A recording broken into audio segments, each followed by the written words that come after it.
Hi friends, welcome to யாஷிகர். நம்மளோட விஜய் டிவியில் போயிட்டுருக்க மகாநதி சீரியல் என்னடா இது என்ன அப்படி பேசியிருப்பாங்க அப்படின்னு யோசிக்க வச்சுட்டாங்க. என்ன பேசியிருந்தா என்ன, அவங்களோட கான்வர்சேஷன் ரொம்பவே அழகாக, அதை என்ன சொல்கிறது, ஸ்மைலிங்கோட ரொம்ப சூப்பராக அவங்க பேசுகிறத பார்க்கும்போது இருக்குது. அதனால் என்ன பேசியிருந்தாலும் எங்களுக்கு உங்களோட ஸ்மைலை பார்த்து அந்த வீடியோவை பார்க்குறதுல ரொம்ப சந்தோஷமாக இருந்துச்சு. பேக்ரவுண்டில் ஒரு என்ன சொல்கிறது, ஒரு ஆடியோ போட்டு இந்த வீடியோ ரிலீஸ் பண்ணியிருந்தாங்க. ஞாபகம் இருக்கட்டும், time is too short for this mode அப்படின்னு சொல்லி லக்ஷ்மி பிரியா டேக் பண்ணியிருந்தாங்க. கான்வர்சேஷன் போயிட்டுருக்கு. இந்த மூடு டைம் ரொம்பவே ஷார்ட்டான மூடு, ஞாபகம் இருக்கட்டும் அப்படிங்கிற மாதிரி போஸ்ட் பண்ணியிருந்தாங்க. நல்ல வேலை ஒரிஜினல் ஆடியோ போடலை அப்படின்னு சொல்லி நம்ம லக்ஷ்மி அதுக்கு ரீபோஸ்ட் பண்ணி போட்டிருந்தாங்க.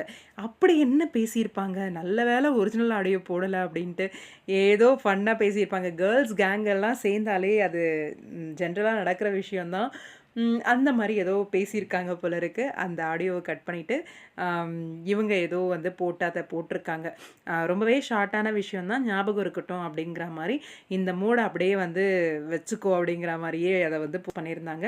கண்டிப்பாக இவங்க 2 பேர் ஒரிஜினல் சிஸ்டர்ஸ் மாதிரி அப்படின்றது நம்ம எல்லாருக்குமே தெரியும். அந்த அளவுக்கு வைபு, ஃபன்னு நம்ம லக்ஷ்மி பிரியாவும் தாருவும் பார்த்துருப்பீங்க. என்ன பேசியிருந்தாலும் எங்களுக்கு உங்களோட வீடியோ ரொம்ப பிடிச்சிருந்தது அப்படின்னு தான் சொல்லணும்.